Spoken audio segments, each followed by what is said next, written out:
Vamos abrir as nossas Bíblias outra vez na segunda epístola que o apóstolo Paulo escreveu aos Coríntios, no capítulo 13, onde nós iremos reler aqui. Vou ler apenas o verso 5.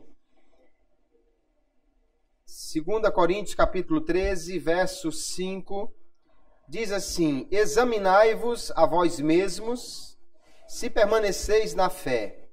Provai-vos a vós mesmos, ou não sabeis quanto a vós mesmos, que Jesus Cristo está em vós, se não é que já estáis reprovados. Amém. Graças a Deus por sua palavra. Nós vemos aqui esta epístola, queridos, que é a segunda epístola que temos na Bíblia, que o apóstolo Paulo escreveu à igreja em Corinto. Embora provavelmente essa já seja, pelo menos essa parte aqui, já seja de uma terceira carta que o apóstolo enviou àquela igreja.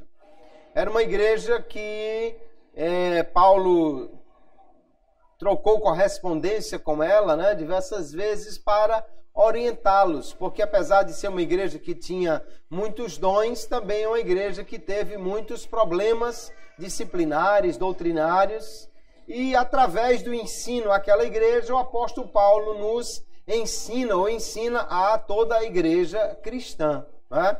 E naquela igreja, um dos motivos para esta segunda epístola é que eles estavam questionando, por causa de pessoas ali que estavam criando uma certa confusão, eles estavam questionando a fé de Paulo, ou a autoridade de Paulo, eles estavam questionando sobre a pessoa de Paulo.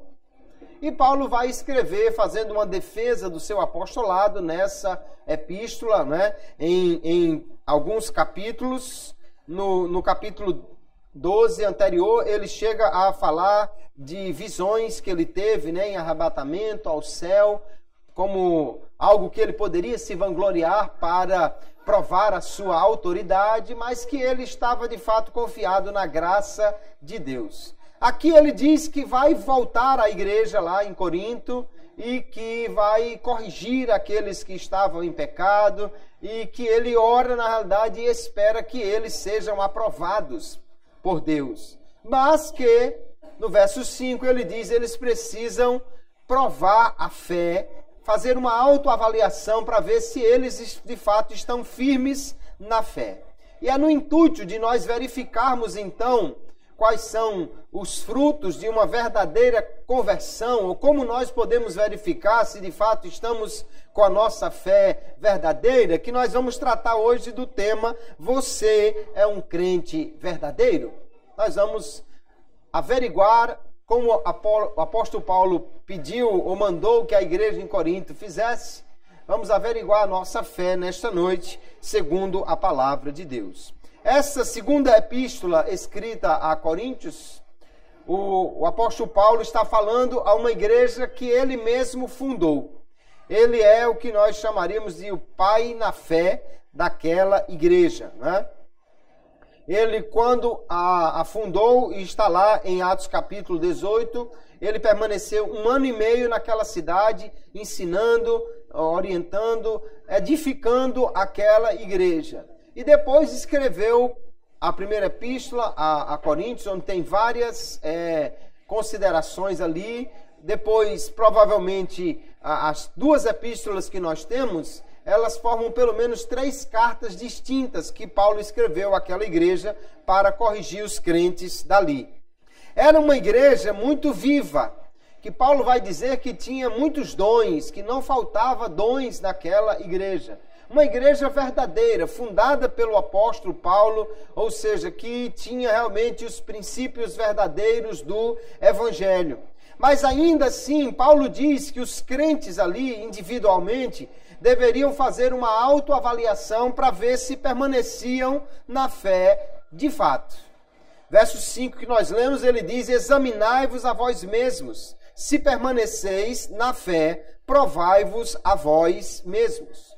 Então, olhando para a palavra de Deus, ou tomando esta palavra como base para a nossa vida, nós precisamos fazer uma autoavaliação, olharmos para nós mesmos, para ver como está a nossa fé, ou para buscarmos aqui os frutos de uma verdadeira conversão. Aquele que realmente é convertido, aquele que verdadeiramente é crente em Jesus, ele vai mostrar esta conversão em frutos que nós podemos averiguar e nós vamos ver nesta noite que frutos são esses.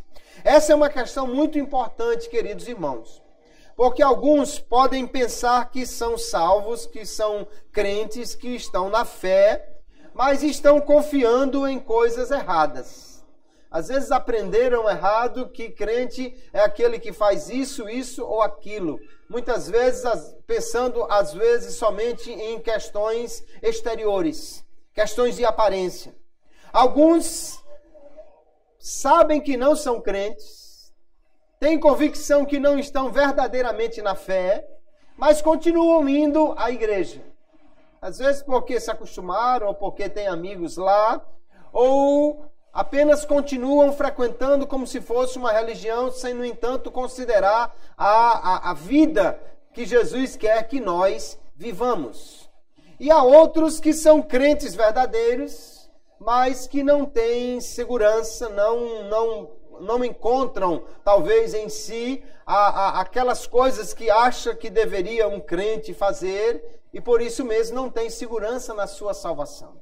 Vamos olhar então para a palavra de Deus, buscar aqui quais são os frutos verdadeiros que um crente deve mostrar e verificar então cada um a sua fé e a segurança da sua salvação. Quando nós olhamos para a palavra de Deus, primeiro vamos entender o que é que não demonstra uma conversão verdadeira necessariamente. Algumas coisas que alguém pode ter e ainda assim não ser um crente verdadeiro. Por exemplo, fazer uma profissão de fé não é tudo. Simplesmente estar na igreja ou dizer que é crente, ou até mesmo fazer uma profissão pública como o batismo, não é a prova definitiva de que alguém é um crente verdadeiro. Por exemplo, em Atos capítulo 8, haviam ali crentes, pessoas que aceitaram a Jesus, e Filipe estava ali pregando, os apóstolos estiveram ali, diz o texto, e creu até o próprio Simão, que era um mágico famoso que tinha naquela cidade. E sendo batizado, Simão foi batizado, portanto deu público testemunho da sua fé, ficou de contínuo com Filipe, e vendo os sinais e as grandes maravilhas que se faziam, estava atônito. Filipe pregou, Simão creu. Mas depois, quando ele viu os sinais que fazia, ele quis comprar dos apóstolos o poder de colocar as mãos sobre alguém e ele ser batizado com o Espírito Santo.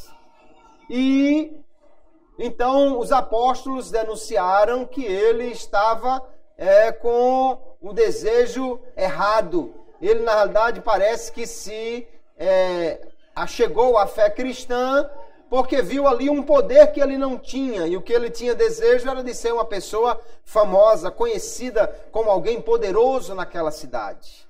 Então ele deu testemunho de fé, mas uma fé que não era verdadeira. Até hoje, quando alguém vende alguma coisa da fé, negocia alguma coisa da fé, isso é chamado de simonia, por causa de Simão, que quis comprar a fé ou o poder de Deus.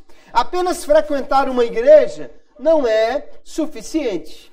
Lá em Corinto havia muitos crentes e outras pessoas que estavam apenas na igreja. E Paulo diz, na primeira epístola, capítulo 11, verso 19, e até importa que haja entre vós heresias, para que os que são sinceros se manifestem entre vós.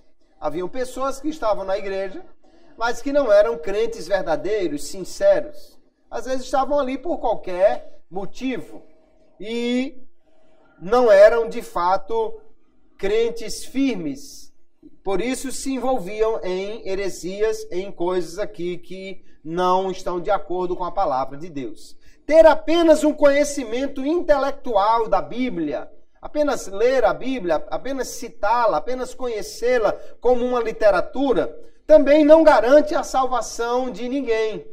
O que garante a salvação é a fé no Cristo que é revelado na palavra. Alguém pode conhecer a Bíblia, mas não ter fé realmente em Jesus para a sua salvação. Entre os fariseus, isso era uma coisa que se tornou comum.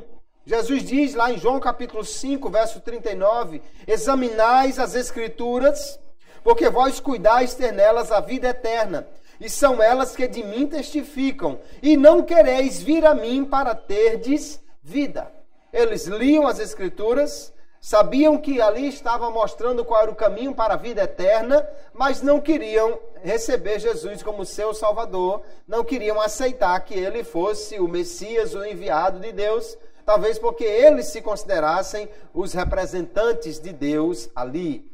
Ainda hoje você conhece gente que lê a Bíblia, que conhece a Bíblia, que diz que Jesus é a verdade, é o caminho, é a salvação, mas não quer, de fato, tê-lo como seu único e suficiente Salvador e Senhor. Um comportamento exterior apenas não revela quem é um crente verdadeiro.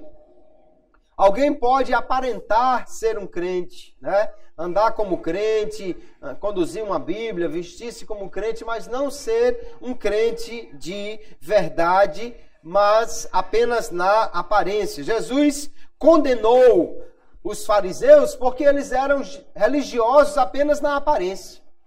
Na aparência ninguém era mais crente do que um fariseu. Mas por dentro é que a coisa ficava muito difícil para eles.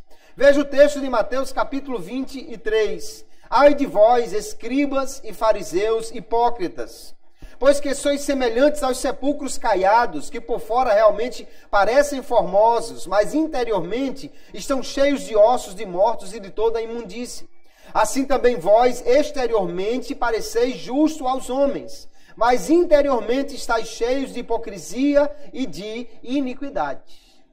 Nós precisamos, então, buscar ter uma fé não apenas na aparência. Não adianta de nada alguém apenas ser crente para os outros verem. Ele precisa ser crente de verdade, porque Jesus conhece o coração. Sentir-se bem numa igreja, sentir-se bem ouvindo os hinos evangélicos, ser simpático aos crentes, estar apenas numa igreja e gostar de estar ali também não é evidência de que alguém seja salvo ou seja um crente de verdade. Em Marcos capítulo 6, verso 20, é interessante que Herodes, o rei Herodes, ele temia o João Batista, o profeta de Deus.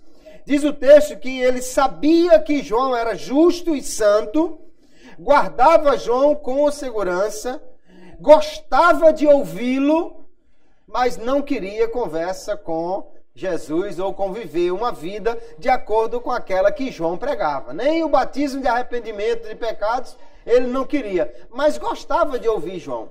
Achava bonito ouvi-lo. E tinha certeza que ele era santo e justo.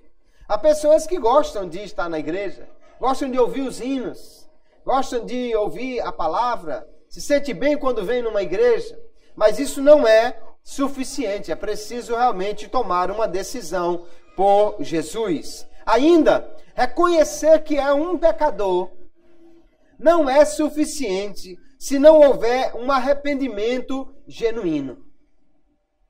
Há muitas pessoas que dizem com toda segurança, não, eu sei que eu sou um pecador, mas precisa haver um genuíno arrependimento e fé em Cristo. O Espírito Santo é quem trabalha no coração e convence o homem do pecado. Mas alguém pode resistir à ação do Espírito Santo e não permitir que ele faça a obra completa, a obra de salvação, de regeneração, por simplesmente não querer aceitar esta obra do Espírito Santo.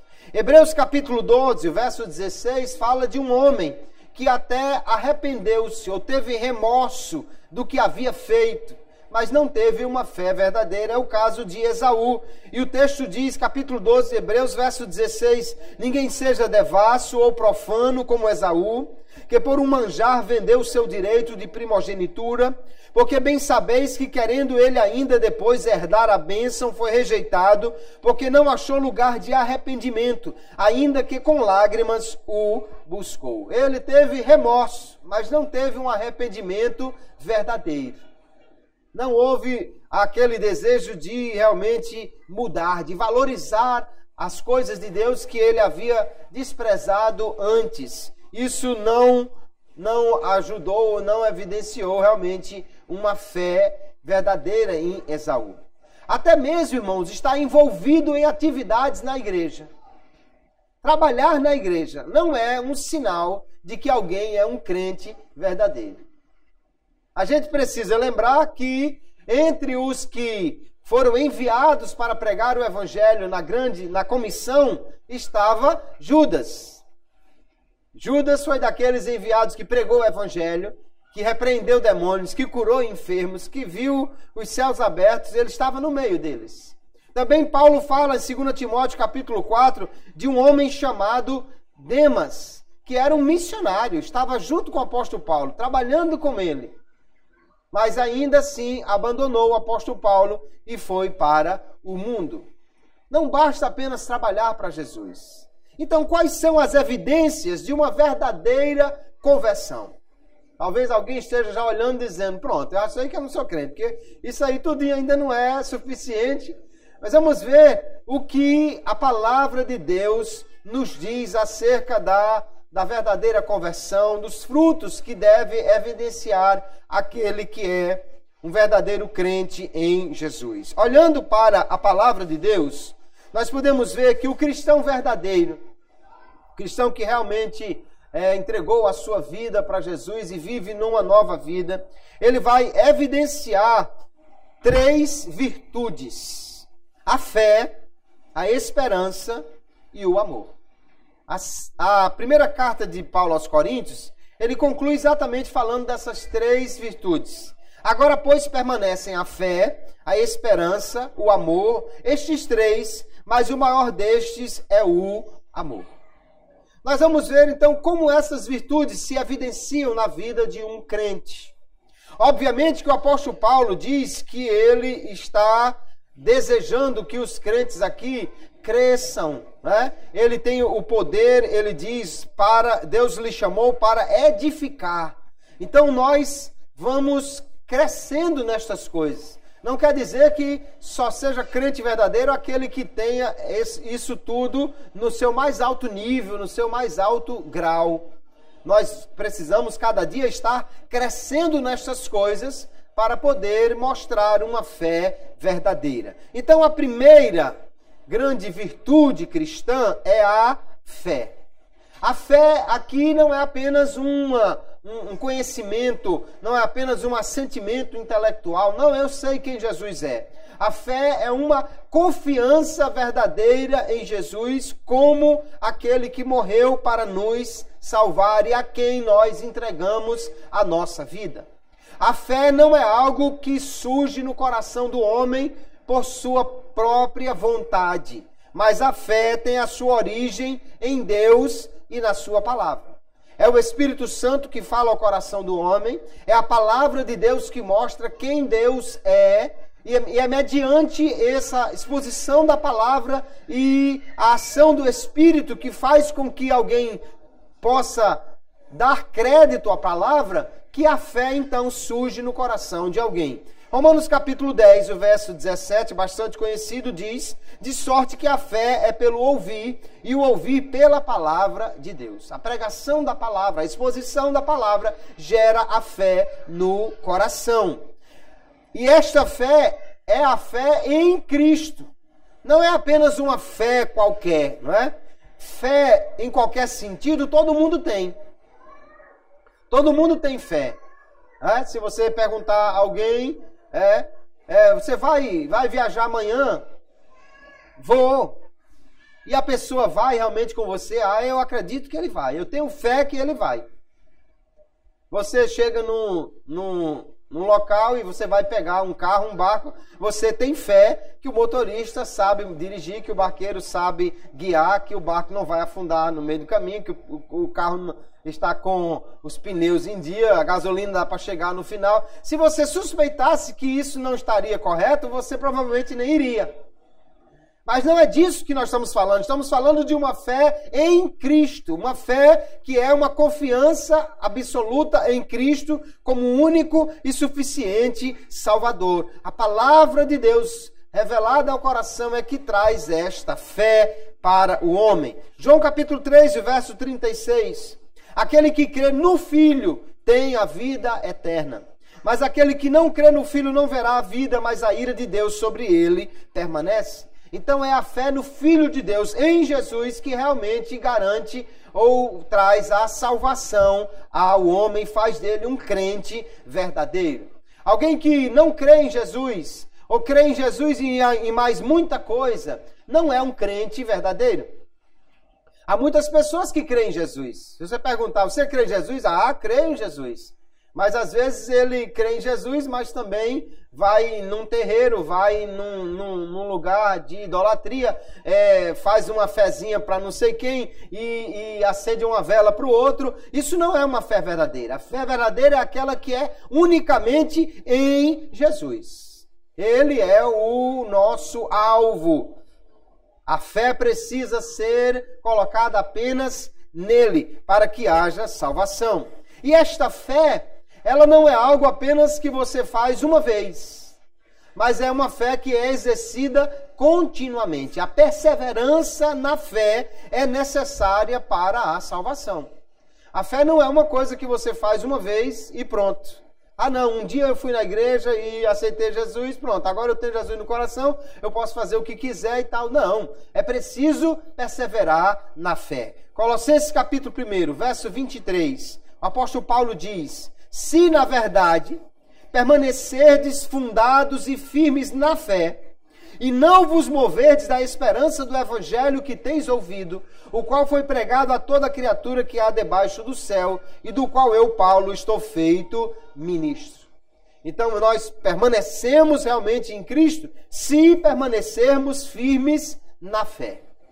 É exatamente isso que o apóstolo Paulo está escrevendo àquela igreja lá em Corinto. Verifique se você está na fé. Examine a você mesmo se você permanece na fé.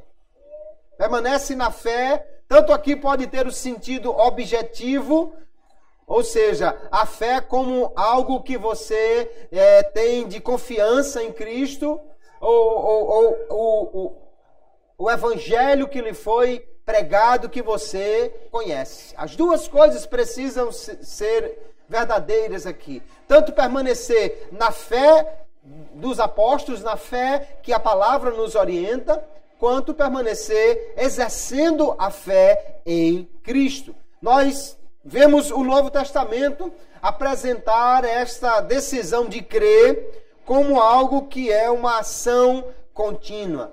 Até mesmo aqueles versículos mais conhecidos como João 3:16, porque Deus enviou seu Filho ao mundo, né, para que nós pudéssemos crer em Jesus. Deus amou o mundo de tal maneira que enviou o seu Filho para que todo aquele que nele crê. O tempo verbal lá no original em grego seria melhor definido como para que todo aquele que continua nele crendo tem a vida eterna. Não é um ato isolado, é uma continuidade. Então a fé em Cristo precisa ser exercida continuamente, para que se mostre realmente uma real conversão.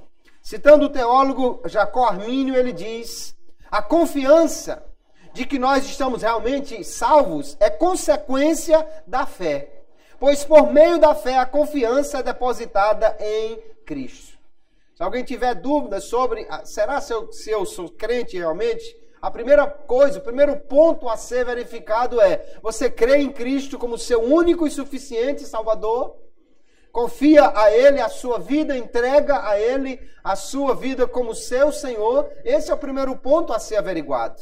Se realmente há fé verdadeira em Cristo, nós podemos ter confiança, então, de que somos crentes verdadeiros para ir para o céu. A fé genuína, ela é mostrada em um verdadeiro arrependimento, ou seja, uma mudança de vida quanto aos pecados passados, e em obras dignas ou frutos dignos, ou seja, frutos de quem realmente se arrependeu e mudou de vida. João Batista pregava dizendo que os homens deveriam mostrar frutos dignos de arrependimento e não dizer simplesmente que eram filhos de Abraão. Havia muitas pessoas que diziam que eram crentes na época de Jesus, mas que não mostravam isso numa fé verdadeira. Tiago capítulo 2 é um texto muito forte. Ele fala sobre mostrar a sua fé pelas suas obras. Ou seja, a fé ela é evidenciada em uma vida reta, santa, justa, diferente daquela vida que tínhamos antes de conhecer a Jesus. E ele pergunta: tu crês que há um Deus? Fazes bem, também os demônios o creem e estremecem. Mas, ó homem vão, queres tu saber que a fé sem as obras é morta? Crer por crer, o Tiago está dizendo, até os demônios creem. Ou você acha que o diabo não sabe que Deus é Deus e que Jesus é Jesus? É lógico que ele sabe. A questão não é só saber, a questão é ter uma fé verdadeira que é evidenciada pelas obras. Obras de mudança de vida. Não fazemos obras para ser salvos, mas fazemos obras para mostrar que já somos salvos. Porque já somos salvos, nós agimos diferente. Não é o que a gente faz. Se eu andar assim, se eu fizer assim, eu sou salvo. Não, nós somos salvos porque cremos em Jesus. Mas porque cremos nele e já somos salvos, precisamos andar em novidade de vida. E aí, esta fé, então, verdadeira, implica em obediência à fé, à palavra, obediência àquilo que o Senhor nos mostra na sua palavra. Dizer que é crente, que é um crente verdadeiro, e não obedecer à palavra, não cumprir aquilo que a Bíblia diz, não é uma fé verdadeira. Nós vamos encontrar Jesus dizendo que na sua época já tinha gente que inclusive vai dizer que fazia milagres, maravilhas, profetizava, mas que não tinha uma fé verdadeira, ou seja, que não fazia a vontade de Deus. E ele diz: nem todo o que me diz Senhor, Senhor entrará no reino dos céus, mas aquele que faz a vontade de meu Pai que está nos céus.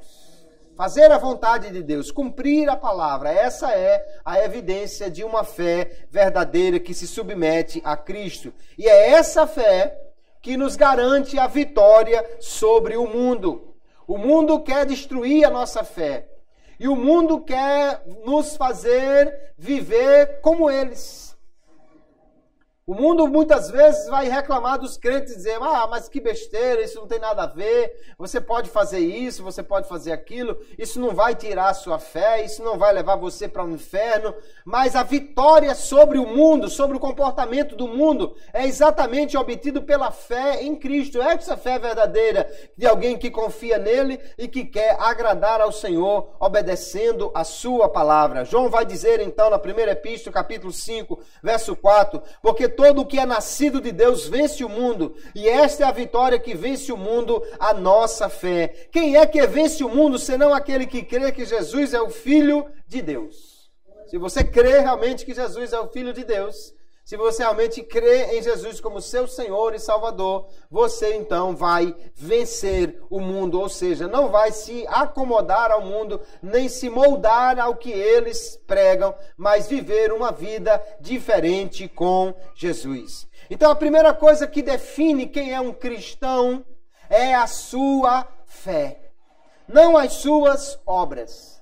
Alguém pode ter um exterior muito parecido com um crente verdadeiro, mas se não tiver uma fé verdadeira no coração, isso não evidencia verdadeira conversão. As obras apenas revelam a nossa fé, mas o interior precisa estar transformado, desejoso de fazer o que agrada a Deus, para que seja evidenciada uma verdadeira conversão, um crente de verdade. A primeira, então, das virtudes cristãs que um verdadeiro crente deve demonstrar é a fé. Mas há uma outra virtude igualmente importante, que é a esperança.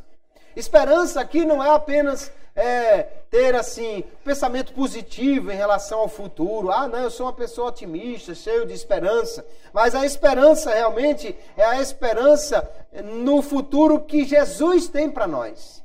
A esperança na volta de Cristo, a esperança na ressurreição dos mortos. Ou seja, não vivemos uma vida apenas voltada para este mundo, para as coisas materiais, as coisas passageiras, mas voltada para a eternidade.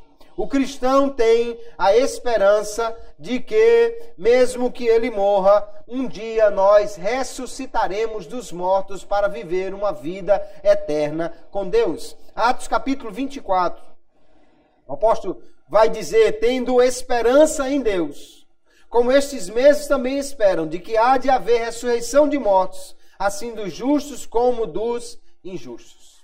E nós vamos ver, queridos, que é exatamente porque nós cremos que há uma vida eterna, porque nós temos a esperança que um dia vamos ressuscitar dentre os mortos para viver com Cristo. É essa esperança que faz com que nós vivamos uma vida de santidade, que vivamos uma vida para agradar a Deus.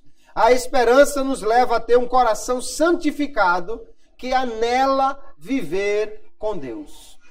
João vai escrever na primeira epístola, capítulo 3 e verso 3, e qualquer que nele tem esta esperança, e ele está dizendo que, amados, agora somos filhos de Deus, mas ainda não é manifesto o que havemos de ser, mas sabemos que quando ele se manifestar, seremos semelhantes a ele, porque assim como ele é, o veremos. Ele disse isso no verso 2, e no verso 3 ele diz: qualquer que nele tem esta esperança, purifica-se a si mesmo, como também ele é puro. Quem tem esperança de ver a Jesus, quem tem esperança de morar com ele, quem tem esperança de ir para o céu, vive uma vida de santidade, porque de outra maneira não poderá ter esta vida com Jesus. É esse desejo de morar com Deus, de viver com Jesus, de estar para frente, para sempre com Ele, que faz com que nós possamos ter a vida de esperança e de santidade diante desta esperança. 2 Coríntios capítulo 7, escrevendo àquela igreja, o apóstolo Paulo diz: ora, amados, pois que temos tais promessas de viver com Cristo, de estar com Ele, purifiquemo-nos de toda a imundícia da carne e do Espírito, aperfeiçoando a santificação no temor de Deus. Há muitas pessoas que esperam ir para o céu, mas parece que não estão de maneira nenhuma transformando essa esperança em um modo de viver que possa realmente ir para o céu. Pergunte quem quer ir para o inferno, que com certeza a maioria das pessoas dirá que não quer ir para lá. Mas pergunte se ele realmente, esperando ir para o céu, se ele está vivendo de maneira tal que possa chegar lá. Isso é outro problema. O crente vive na esperança da volta de Jesus. Aqui já temos falado tantas vezes. Nós não podemos perder, queridos, esta que é a grande, a maior esperança do crente, que é a esperança da volta de Jesus. Tem pessoas que estão olhando para o futuro e pensando: não, eu espero que o Brasil vai melhorar, não, eu espero que a economia vai melhorar, não, eu espero que a política vai mudar, eu espero que um dia vai se acabar a corrupção, eu espero que um dia... Mas essa é uma esperança que muitas vezes não vai se concretizar nunca. Sabe o que nós esperamos realmente? É que Jesus venha para buscar a sua igreja e nós podermos morar com Ele e viver uma vida de completa alegria, onde não haverá mais lágrimas, separação, morte, e onde haverá justiça para sempre na presença do Senhor. Essa é a nossa grande esperança, queridos irmãos. Agora tem um porém: se nós esperamos realmente nisso, se nós realmente estamos esperando Jesus voltar a qualquer momento e ir morar com Ele, então nós precisamos ver onde está a nossa esperança ou os nossos investimentos. Se você soubesse que iria, dentro de qualquer momento, mudar-se daqui para uma outra terra, você não investiria muito aqui.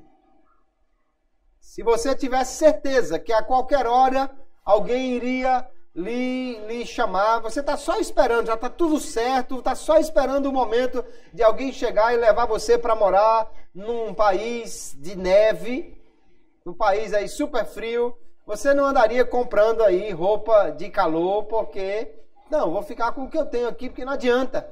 Qualquer hora, tá para acontecer, vou morar num lugar diferente, não tem para que eu investir nessas coisas. O crente deve viver também na esperança da volta de Jesus.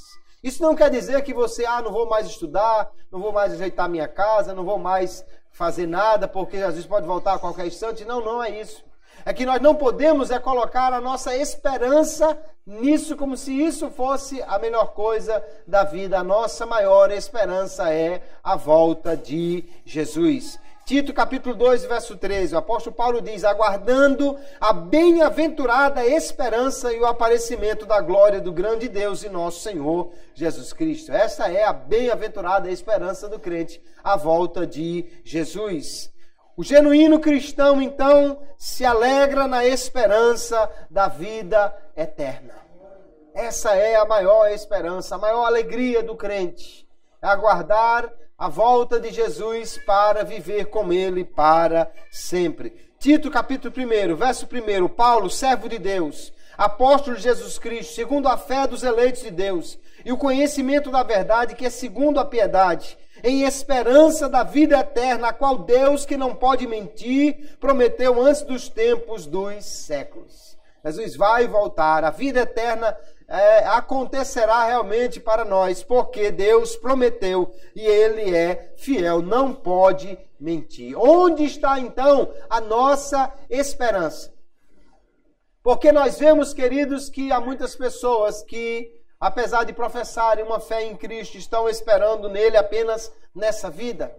Há pessoas que apenas fazem de Cristo ou querem fazer do cristianismo alguma coisa para melhorar de vida. E infelizmente há tanta gente pregando por aí. Venha para Jesus, você vai ficar rico, você vai parar de sofrer, você vai melhorar de vida. Essa não é a grande esperança do cristão. É óbvio que Jesus tem bênçãos para nós, que Ele cura, que Ele abençoa, mas a nossa maior esperança, de fato, é a vida eterna. Ter qualquer bênção de Deus nesta terra e não ter a vida eterna, de nada adianta, de nada vale esta esperança. Hebreus capítulo 11 fala de homens como Moisés, que preferiu deixar o palácio de Faraó e embarcar naquilo que poderia parecer uma aventura sem sentido, mas porque ele esperava uma cidade melhor, uma cidade que foi fundada por Deus. Ele esperava realmente algo muito melhor do que o palácio do Egito, a prosperidade da terra do Egito. Assim também deve ser a esperança do crente. Essa é a segunda virtude, a esperança. A primeira, a fé, e a terceira é o amor. A terceira virtude cristã é o amor. Em primeiro lugar, obviamente, o amor a Deus. Amar a Deus é o primeiro e o maior mandamento. Mas o segundo, Jesus disse, semelhante a este é amar o próximo. Toda a lei de Deus é resumida nesses dois mandamentos. Amar a Deus e amar o próximo.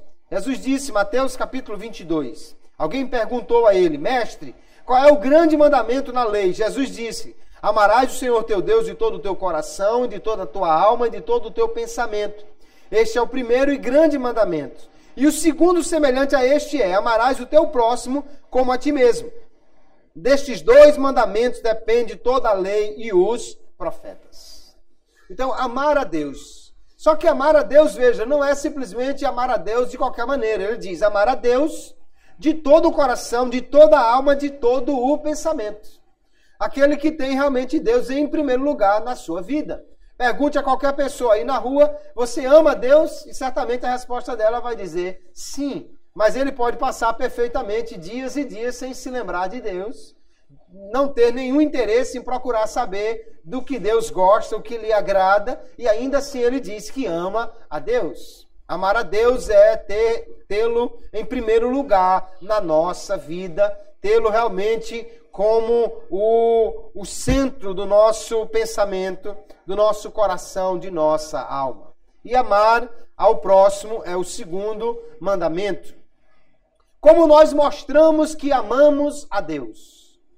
Podemos estar na igreja e adorar e louvar, mas a maior demonstração de amor a Deus, Jesus disse que é guardar a sua palavra, os seus mandamentos.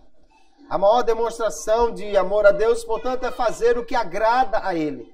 Não apenas elogiar, né? Louvar a Deus é elogiá-lo. Assim como você não imaginaria que alguém é suficiente que chega para a esposa ou a esposa para o marido e diga: você é linda, você é maravilhosa, eu te amo. Mas se não mostra isso com atos, né, esse amor fica só na vontade, na ficção, não é? Como alguém mostra que ama a Deus? E o apóstolo João vai dizer: nisto conhecemos que amamos os filhos de Deus, quando amamos a Deus e guardamos os seus mandamentos. Porque este é o amor de Deus, que guardemos os seus mandamentos, e os seus mandamentos não são pesados. Alguém diz assim: não, mas João está errado. Também está pensando que é fácil ser crente, fazer tudo certinho, que agrada a Deus, está pensando que é fácil? Não, não é fácil. Mas João está dizendo que não é pesado, não é penoso, quando se ama. Quando se ama. O amor faz com que você faça as coisas, mesmo as que pareçam mais difíceis ou cansativas, você faz isso de coração quando ama, né? Já falamos de exemplos aqui. A mãe diz: menino, vai botar o lixo. Ah, mamãe, pelo amor de Deus, só eu, toda hora o lixo, não sei o quê. Vai na padaria comprar o pão. Ixi, a padaria do outro lado, não sei o quê. Maior dificuldade do mundo. Mas quando ele arranja uma namorada, ou pelo menos uma provável futura namorada, né? Ele atravessa a cidade 3 vezes por dia, se for preciso, para ir na casa dela, só para conversar ou para ver e tal. E não tem problema nenhum. Atravessar a rua para ir na padaria é penoso. Atravessar a cidade para ir atrás de quem gosta não é penoso. Por quê? Porque o amor faz com que fique muito mais fácil você fazer alguma coisa. Então, se nós ainda temos dificuldades para guardar os mandamentos, nós precisamos nos perguntar se amamos a Deus o suficiente. Porque se amamos realmente a Deus, os seus mandamentos ficarão mais fáceis de ser cumpridos uma vez que nós o amamos. Aquele que ama a Deus não ama o mundo, não ama o pecado, porque é impossível ser amigo de Deus e ser amigo do mundo, amar a Deus e amar o mundo. A evidência, então, de quem ama a Deus é que ele odeia o pecado, aborrece o pecado, não tem mais prazer em pecar. Tiago, capítulo 4, verso 4, ele vai dizer: adúlteros e adúlteras. Está falando exatamente de alguém que diz que ama a Deus, mas que na realidade mostra o amor ao mundo, né? Um adultério espiritual. Ele diz: não sabeis vós que a amizade do mundo é inimizade contra Deus? Porque qualquer que quiser ser amigo do mundo constitui-se inimigo de Deus. Da mesma forma, quem se torna amigo de Deus não pode mais ser amigo do mundo. Então nós precisamos olhar para nós mesmos. Temos prazer ainda em fazer as coisas do mundo? Temos prazer ainda em acompanhar alguém, em rir das coisas erradas, em participar de coisas do mundo? Se isso ainda atrai o nosso coração, ainda amamos essas coisas, nós precisamos ver se o amor a Deus realmente está inteiro, desenvolvido no nosso coração. Antes de conhecer a Cristo, alguém ama o pecado, mas depois de conhecer a Cristo, agora não pode mais amar o pecado. 1 de João 2,15 ele diz: não ameis o mundo, nem o que no mundo há. Se alguém ama o mundo, o amor do Pai não está nele. Se o amor de Deus está no nosso coração, então o mundo já perdeu o seu atrativo para nós. Não amamos mais o mundo ou as coisas do mundo. Eu fico impressionado como ainda existem crentes que não consideram essas verdades. Um dia pode estar na igreja, mas amanhã, se tiver uma festa no mundo, ele está lá. Um dia ele pode estar na igreja, mas qualquer novidade que tiver amanhã, ele parece que é atraído por lá, como se ainda fosse do mundo. Ah, mas é um cantor de fora, é um cantor famoso, é não sei o quê, é um show, é um espetáculo, é isso, aquilo. Meu amigo, se é do mundo, não me interessa mais. Aquilo que para o mundo pode ser a coisa mais extraordinária, para mim não é mais. Porque eu não amo mais o mundo, então as coisas do mundo perderam o valor e o interesse para aquele que ama a Deus. É exatamente alguém pensar, trazendo para o relacionamento marido e mulher, se alguém ama de fato a sua esposa, ama de fato a sua mulher, as outras mulheres não se tornam mais atrativas. Ah, não, mas fulana fez academia, fez uma plástica, fez não sei de quê. Sim, pouco me interessa. Não é minha mulher, não me atrai, não tem mais atração. É o amor que faz com que o objeto amado domine a nossa atenção e as outras coisas então percam o interesse. O amor então leva o crente a obedecer, a guardar a palavra. O amor leva o crente a desejar conhecer mais a Deus. Sabe o que é que nos dá interesse de estar na igreja para aprender da palavra? O que nos dá interesse de ler a palavra? O que nos dá interesse de conhecer isso cada vez mais? O que a palavra tem para nos dizer é o amor a Deus.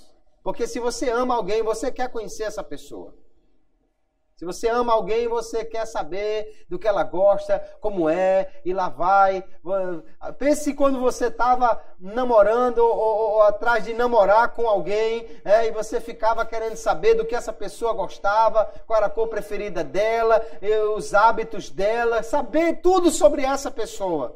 Aquele que ama a Deus também deseja conhecer a Deus. Se ama a Deus, também quer compartilhar, tem prazer em falar disso, né? Veja uma mãe que tem um bebezinho recém-nascido, ou bonitinho, rosadinho, daquele das bochechas que dá vontade de apertar e tal. Veja se ela fala de outra coisa. Veja se ela posta outra coisa no Facebook ou não sei o quê. Veja se ela tem prazer em tirar foto de outra coisa. Ela só tem olhares para o seu bebê porque está absolutamente ali apaixonada por ele, né? Então, se alguém ama a Deus, é impossível não ter alegria, prazer, desejo de falar de Deus, de compartilhar das coisas de Deus. Também quem ama a Deus, quem ama a Jesus, quer servir a Ele, quer fazer alguma coisa para Ele. Se alguém diz que realmente ama uma pessoa e não tem interesse nenhum em fazer alguma coisa para essa pessoa, esse amor fica apenas no sentimento, não é? Quem ama quer fazer alguma coisa pela outra pessoa a quem ele ama. O amor também, queridos, é revelado, o amor de Deus no nosso coração é revelado pelo amor ao próximo, aos irmãos, às outras pessoas. Nós vamos encontrar em João capítulo 13, verso 35, Jesus dizendo: nisto todos conhecerão que sois meus discípulos, se vos amardes uns aos outros. A característica essencial do discípulo de Cristo, do cristão, é o amor aos outros. Por isso é impossível você ver verdadeiramente Cristo na figura de crentes que vivem brigando, na figura de igrejas que vivem brigando, na figura de pastores que vivem brigando. É impossível você ver Cristo nisso aí, porque é Ele mesmo quem está dizendo. A característica fundamental que distinguirá quem é seu discípulo é o amor uns aos outros. Podemos ter diferenças e temos. Alguém pode valorizar mais uma coisa, o outro outra coisa, mas nós precisamos viver em amor uns aos outros, porque esta é a nossa obrigação, é um mandamento do Senhor que nós amemos uns aos outros. Quem ama, cumpre a lei, de forma que os mandamentos, aqueles mandamentos de quem precisa fazer em relação aos outros, né? Os primeiros dos 10 mandamentos dizem respeito a Deus. Amar a Deus, não fazer imagens, não usar o nome de Deus em vão, são os primeiros mandamentos. Até o 4º mandamento aí tem um foco em Deus. Do 5º mandamento em diante, o foco são as pessoas, né? Respeitar o pai, honrar o pai, não matar, não roubar, não adulterar, não caluniar. São os mandamentos que dizem respeito aos relacionamentos com os homens. Sabe como isso se torna realmente fácil de fazer? Quando nós amamos. O amor realmente faz com que nós cumpramos a lei. Romanos capítulo 13, verso 8. Olha como o apóstolo Paulo define. A ninguém devais coisa alguma a não ser o amor com que vos ameis uns aos outros. Porque quem ama aos outros cumpriu a lei. Quem ama aos outros vai cumprir esses mandamentos com facilidade. Com efeito, ele diz: não adulterarás, não matarás, não furtarás, não darás falso testemunho, não cobiçarás. E se há algum outro mandamento, tudo nesta palavra se resume: amarás ao teu próximo como a ti mesmo. O amor não faz mal ao próximo, de sorte que o cumprimento da lei é o amor. Porque é muito fácil da gente entender isso. Se eu amo o outro, não vou roubar. E é amar como a si mesmo, né? Eu não quero que ninguém me roube, então eu amo o outro, não vou roubá-lo, porque eu amo ele como a mim mesmo. Se eu amo o outro, eu não vou dar falso testemunho, porque eu não gostaria que ninguém desse falso testemunho, me caluniasse, espalhasse uma notícia falsa sobre mim por aí. Então Paulo está dizendo, olha, cumprir a lei é realmente fazer aquilo que Deus mandou, ou seja, amar ao próximo. Quando você ama ao próximo, fica fácil de você não querer fazer nada que cause mal a este próximo. Esse mandamento é uma característica dos cristãos verdadeiros. Nós já lemos João 13 e 35. Também 1 de João capítulo 3. Olha como o apóstolo define o amar aos irmãos. Nisto são manifestos os filhos de Deus e os filhos do diabo. Qualquer que não pratica a justiça e não ama seu irmão, não é de Deus. Se não é de Deus, já fica claro de que lado está, né? Porque esta é a mensagem que ouviste desde o princípio, que nos amemos uns aos outros. Não como Caim, que era do maligno e matou a seu irmão. E por que causa o matou? Porque as suas obras eram más e as de seu irmão justas. Meus irmãos, não vos maravilheis se o mundo vos aborrece, vos odeia. Nós sabemos que passamos da morte para a vida porque amamos os irmãos. Quem não ama seu irmão, permanece na morte. É preciso nós vermos isso como realmente algo que tem que ser colocado em prática na nossa vida. Aquele que quer cumprir o mandamento de Deus tem que entender que o seu mandamento é que amemos uns aos outros. Então, antes de você fazer qualquer coisa com seu irmão, olhe se isso está de acordo com o amor.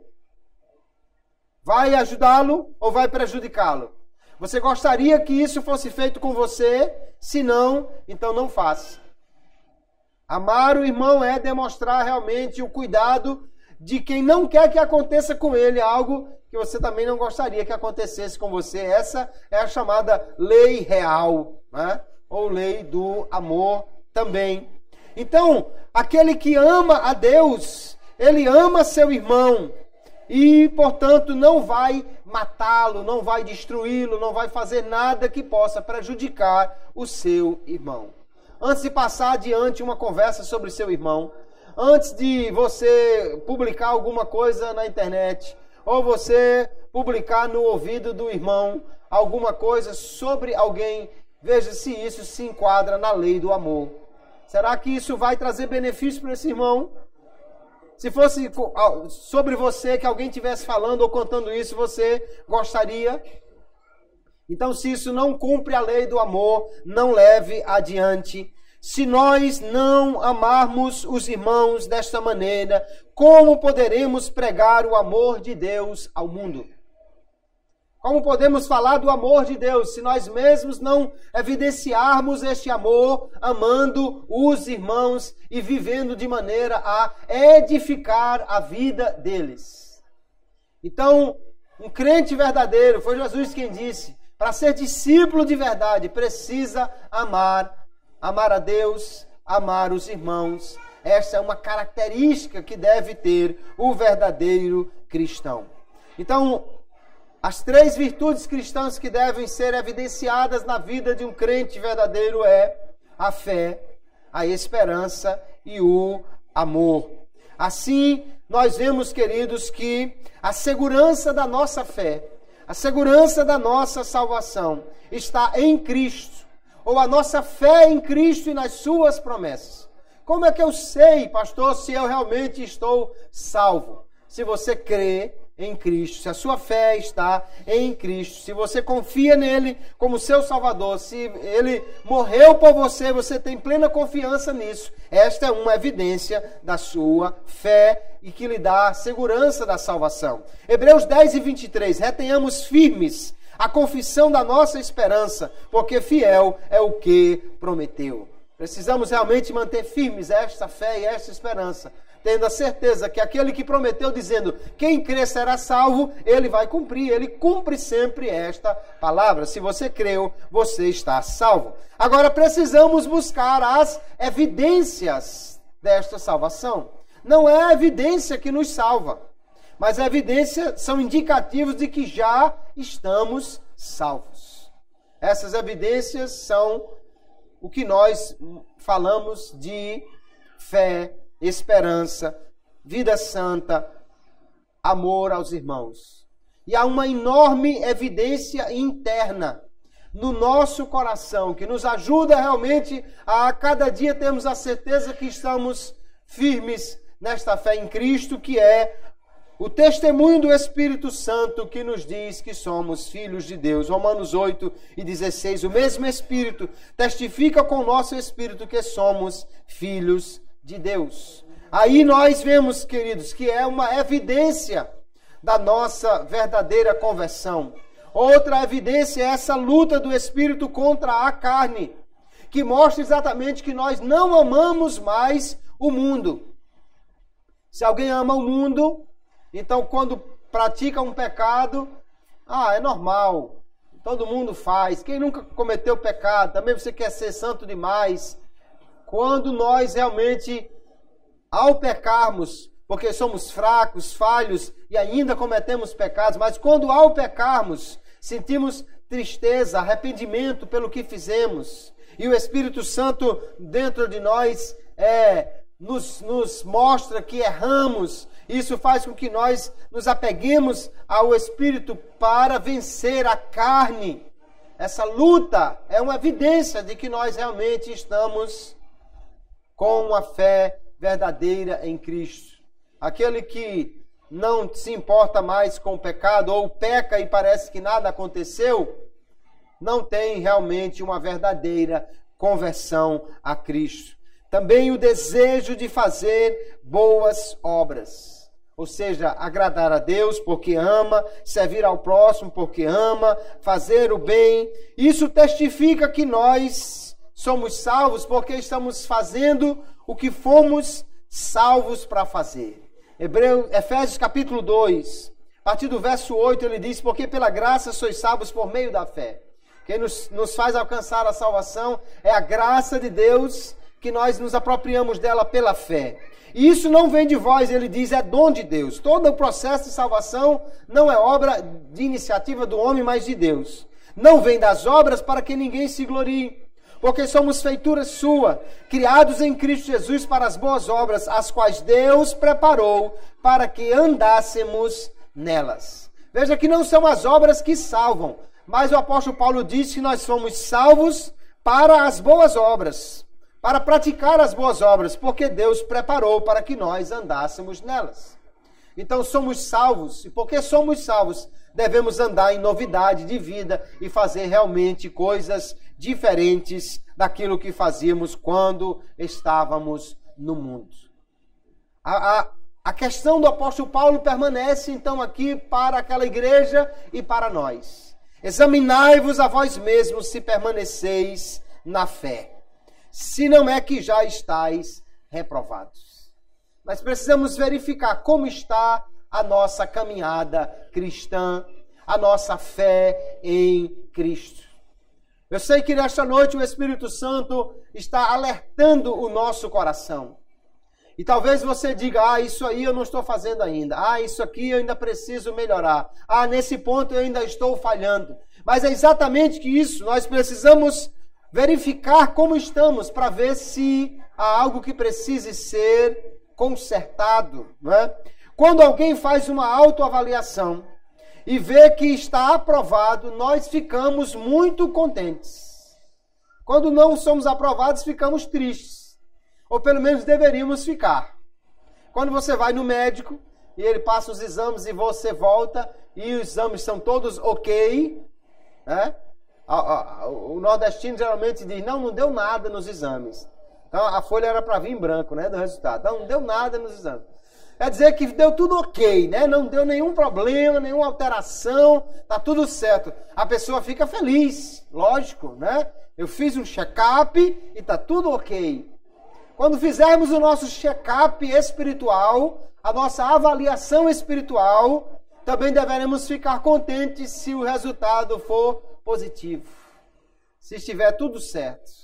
Se não estiver certo, queridos, se o seu triglicéride espiritual está alterado, ou se a sua taxa de glicemia está elevada espiritualmente, é preciso tomar cuidado e buscar resolver isso para que nós possamos ser aprovados na nossa fé. Nós temos a obrigação e temos a responsabilidade de verificar como está a nossa fé. Paulo diz, veja aí se você ainda está na fé, se você não está já reprovado. Temos a obrigação de verificar como está a nossa fé. Agora é interessante que a obrigação é de verificar como está a nossa fé e não a dos outros, né? Porque tem gente que dá conta da fé dos outros todinhos. Agora, da dele é que fica difícil. Corinto estava fazendo isso. Eles estavam olhando para o apóstolo Paulo e estavam reprovando o apóstolo Paulo. Na cabeça de muitos ali, o apóstolo Paulo não era lá essas coisas todas, não. Eles estavam com muita facilidade verificando a fé de Paulo. Mas Paulo estava dizendo, vocês verifiquem a fé de vocês.